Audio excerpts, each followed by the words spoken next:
नमस्कार साथीहरू, म राजु पौडेल। शेयर बजार र बिमा बजारका विभिन्न ज्ञानहरू आफूले पनि सिक्ने र आफूले सिकेका ज्ञानहरू तपाईहरुलाई शेयर गर्ने अभियान अन्तर्गत आज पनि म हाम्रो यो इष्टको युट्युब च्यानलमा तपाईहरुलाई हार्दिक स्वागत गर्न चाहन्छु र साथसाथै नेपालको शेयर बजारले गत बिहीबार विभिन्न रेकर्डहरू कायम गर्दै 2073 साल श्रावण 12 गतेको नेप्सेको अङ्क जुन 1881 पोइन्टको अङ्कलाई तोड्दै माथि पुगेको उपलक्ष्यमा सम्पूर्ण शेयर लगानीकर्ताहरूलाई हार्दिक शुभकामना र बधाई पनि दिन चाहन्छु। र भर्खरै हाम्रो नेप्सेले नयाँ रेकर्ड बनाउँदै अगाडि बढेको हुनाले आगामी दिन नेपालको शेयर बजारको लागि ज्यादै सुखदमय छ भन्ने आशा पनि मैले गर्दछु। र बीचबीचमा सामान्य करेक्सन आउनु स्वाभाविक कुराहरू पनि हुनेछन्, करेक्सन आउनेछन्, बजार अगाडि बढ्नेछ। यो बजारबाट हामीले अधिकतम लाभ लिनको लागि लगानीकर्ताहरूलाई म विनम्र अनुरोध गर्दछु, हल्लाको भरमा कसैको लहीमा लागेर कर्नरिङ गरेका शेयरमा लगानी गरेर फस्ने काम नगर्नुहोला भन्ने अनुरोध गर्दै आज म यो भिडियोमा 2077-78 को पहिलो त्रैमासिक रिपोर्टमा माइक्रो फाइनान्स कम्पनीहरूको अवस्था के छ भनेर माइक्रो फाइनान्सहरूको कम्पनीहरूको अवस्थाको बारेमा जानकारीमूलक भिडियो लिएर म तपाईहरु समक्ष प्रस्तुत भएको छु। मलाई आशा छ यो भिडियो हेरिसकेपछि अहिलेको अवस्थामा र आगामी दिनमा कुन माइक्रो फाइनान्सले शेयर बजारमा लिड गर्नेछ भन्ने कुराको अवगत हुनेछ। अब म तपाईहरुलाई कुनै पनि ब्राउजर खोलेर मेरो लगानी डाटा एनालाइटिक्स लगइन गर्नको लागि अनुरोध गर्दै यो लगइन गरिसकेपछि यस्तो प्रकारको ड्याशबोर्ड तपाईहरुको अगाडि खोल्ने छ। जुन ड्याशबोर्डको अगाडि यो मिटर जुन देखिराख्नु भएको छ फियर एन्ड ग्रिड मिटर भन्ने, यो फियर एन्ड ग्रिड मिटरको बारेमा मैले मेरो लगानी डाटा एनालाइटिक्सको भिडियो बनाउने क्रममा पहिलो पार्टको भिडियोमा तपाईहरु समक्ष यो मिटरको बारेमा भिडियो लिएर प्रस्तुत भएको थिए, जुन भिडियो तपाईहरुले अत्याधिक मन पराइदिनु भएको छ र अहिलेसम्म पनि यो भिडियो हेर्न भ्याउनु भएको छैन भने माथिको आई बटनमा मैले यो भिडियो राखेको छु, त्यहाँ गएर क्लिक गरेर हेर्न सक्नुहुन्छ। मैले यो मिटरमा आज माइक्रो फाइनान्स सेक्टरको अवस्था कहाँ छ भनेर माइक्रो फाइनान्स सेक्टरको फर्स्ट क्वार्टर आर्थिक वर्ष 77-78 को फर्स्ट क्वार्टरको आधारमा माइक्रो फाइनान्स जुन टप 5 माइक्रो फाइनान्सहरू कुन कुन छन् भनेर विभिन्न इन्डिकेटरहरूको आधारमा फन्डामेन्टल एनालाइसिस गर्न गइराखेको छु। सर्वप्रथम तपाईहरुलाई यो ग्रिड मिटरमा माइक्रो फाइनान्सको जुन यो सुई छ, यो सुई भर्खर ग्रिडमा पुगेको छ, जबकि धेरै कम्पनीहरू सेक्टरहरूको मिटर यहाँ 100 भन्दा पनि तल पुगेर माथि पुगेर करेक्सन भएको अवस्था छ। माइक्रो फाइनान्स कम्पनी जो बजारमा ज्यादै लगानीकर्ताहरूले मन पराउने र ज्यादै राम्रो रिटर्न दिने कम्पनीहरुमा पर्दछ। त्यसैगरी बैंकिङ सेक्टर जो बजारलाई ठूलो लिड गर्ने एउटा सेक्टर पनि भर्खर ग्रिडबाट एक्सट्रिम ग्रिडमा प्रवेश गरेको देखिन्छ, जबकि माइक्रो फाइनान्स त ग्रिडमै छ।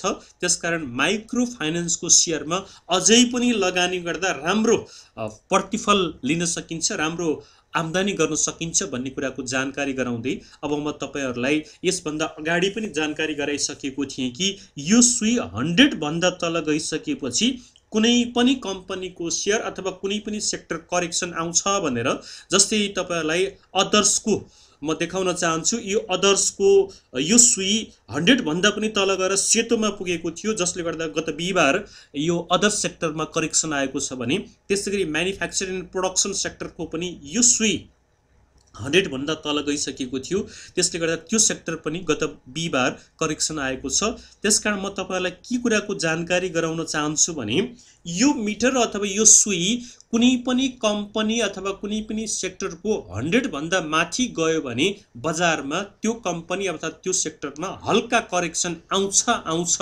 र समग्र नेप्सेको सन्दर्भमा कुरा गर्दाखेरि अहिले सेक्टर वाइज करेक्सन भइराखेको हुनाले कहिले कुन सेक्टरमा करेक्सन हुने, कहिले कुन सेक्टरमा करेक्सन हुने भएको हुनाले समग्र नेप्सेको त्यस्तो ठूलो करेक्सन आउने सम्भावना ज्यादै न्यून म देख्दछु। तर हल्का करेक्सन बजारमा आउनु पनि पर्छ, निरन्तर बजार बढ्नु पनि हुँदैन, निरन्तर बजार घट्नु पनि हुँदैन, बढ्दै रेस्ट गर्दै माथि चढ्नु पर्छ।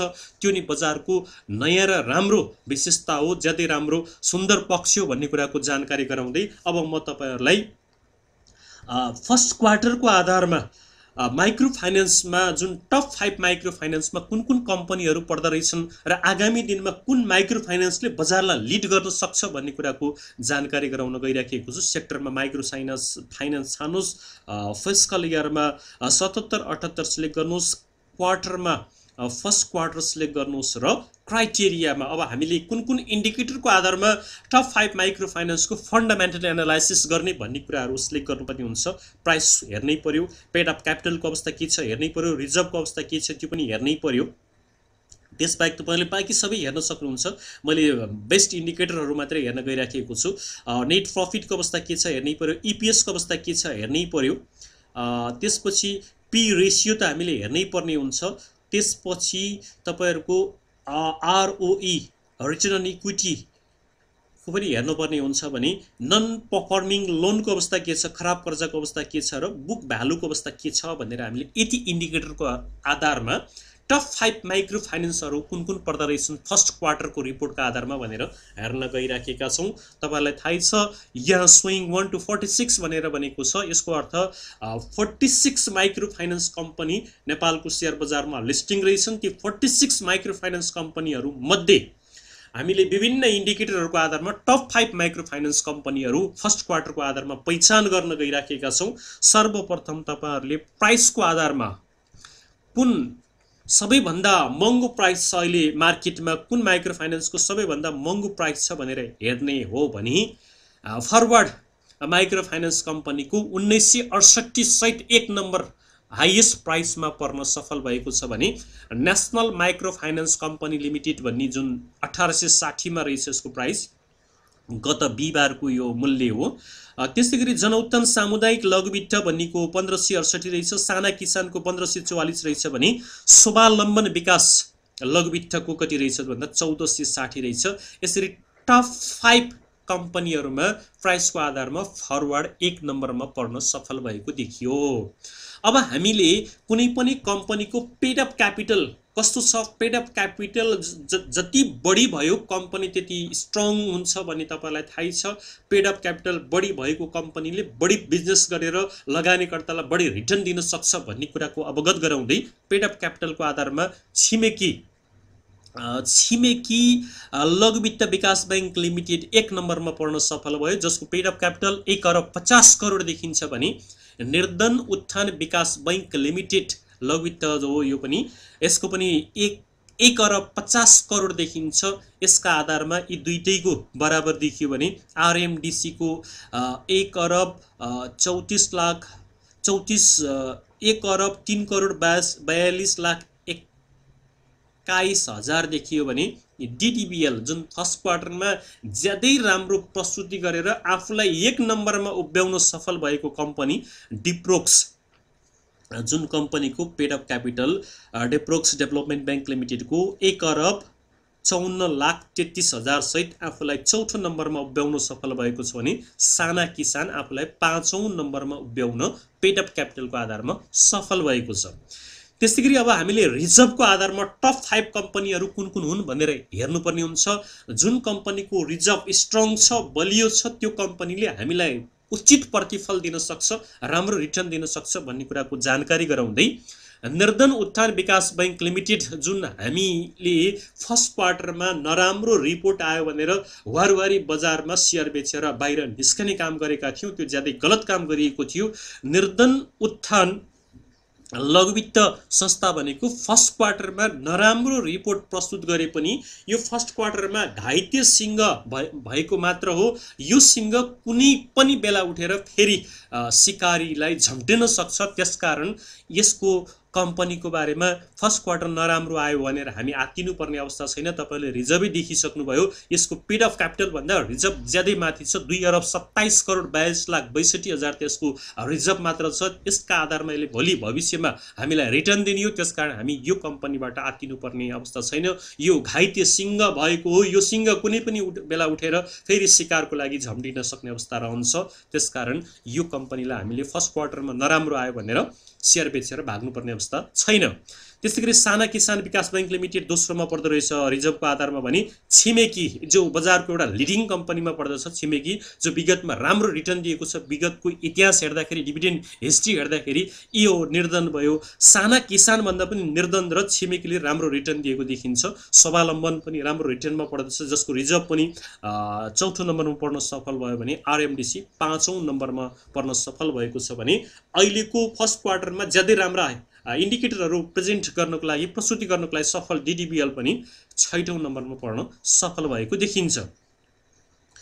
अब हामीले नेट प्रफिटको आधारमा सबैभन्दा टप 1 मा पर्न सफल डिडिबिएल डिप्रोक्स डेभलपमेन्ट बैंक लिमिटेड पर्दो रहेछ, जसले आफूलाई फर्स्ट क्वार्टरमा सबै वित्तीय लघु वित्तीय कम्पनीहरूलाई उछिनेर 1 नम्बरमा पर्न सफल भएको छ। यसको net profit 1000, 10,000, lakh, 10 lakh, crore, 10 crore, 19 crore 80 lakh 93,000 first क्वार्टरमा नेट प्रफिट कमाउन सफल हुँदै 1 नम्बरमा आफूलाई पार्न सफल भएको छ भने साना किसान दोस्रोमा छ नेट प्रफिटको आधारमा, तेस्रोमा स्वावलम्बन लघु वित्तीय संस्था छ भने चौथोमा फरवार्ड छ र 5औंमा छिमेकी विकास लघु वित्तीय संस्था पर्दो रहेछ।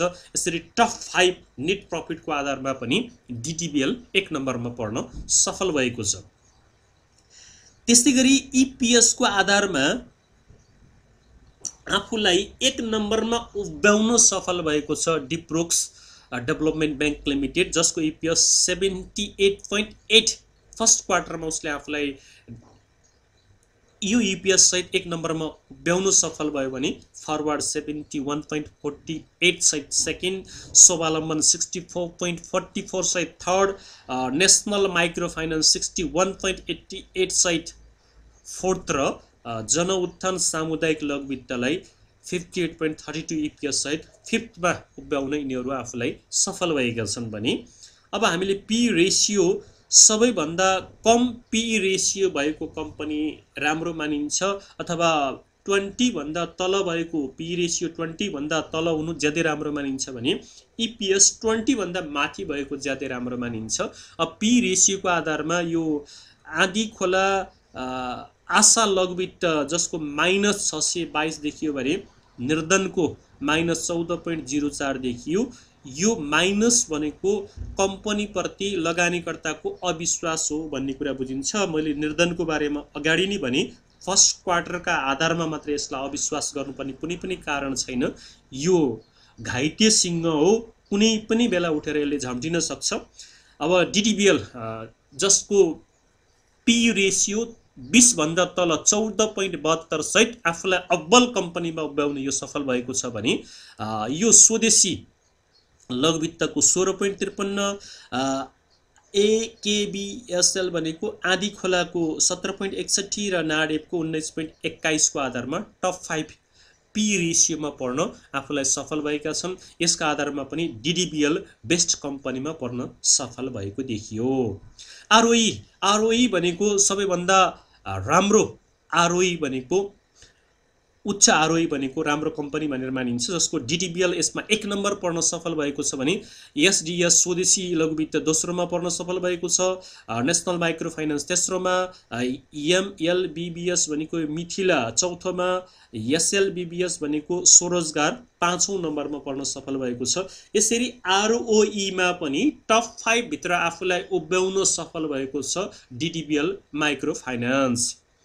त्यसपछि एनपीएल जो ज्यादै कम एमपीएल भएको राम्रो मानिन्छ, यो नन परफर्मिङ लोन 5 भन्दा तल भएको ज्यादै राम्रो मानिन्छ। त्यसमा यो फर्स्ट माइक्रो फाइनेन्सको एनपीएल देखिएन भने आरएमडीसी को 0.01 सहित आफूलाई दोस्रो नम्बरमा उभ्याउन सफल भयो, आरएसडीसी तेस्रो र डिडिबिएल चौथो र एसडीबीएल बीएसएल 5औंमा पर्न सफल भए।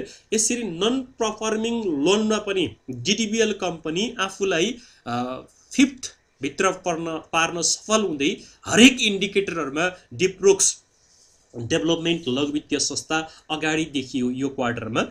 त्यसैगरी बुक भ्यालुको आधारमा अब सबैभन्दा बढी बुक भ्यालु भएको राम्रो मानिन्छ अथवा 200 भन्दा माथि बुक भ्यालु भएको टप कम्पनी मानिन्छ। त्यसमा 1 नम्बरमा स्वावलम्बन पर्यो भने दोस्रोमा एसकेबीबीएल 310.82 सहित अगाडि देखियो, फरवर्ड तेस्रोमा देखियो भने यो एमएस भनेको माहौली लघु वित्त चौथोमा देखियो भने आरएमडीसी पाँचौंमा देखियो। यसमा पनि टप 5 बुक भ्यालु सहित आफूलाई 1 नम्बरमा उभ्याउन स्वावलम्बन सफल भयो भन्ने कुराको महत्त्वपूर्ण जानकारी दिँदै यसरी यो फर्स्ट क्वार्टरको फन्डामेन्टल एनालाइसिस गर्दाखेरि टप 5 माइक्रो फाइनान्समा हरेक सूचकको आधारमा आफूलाई अगाडि उभ्याउन सफल भएको डिप्रोक्स लघु वित्त कम्पनीको आगामी यात्रा ज्यादै उचित, ज्यादै उपयुक्त देखिन्छ, ज्यादै राम्रो देखिन्छ।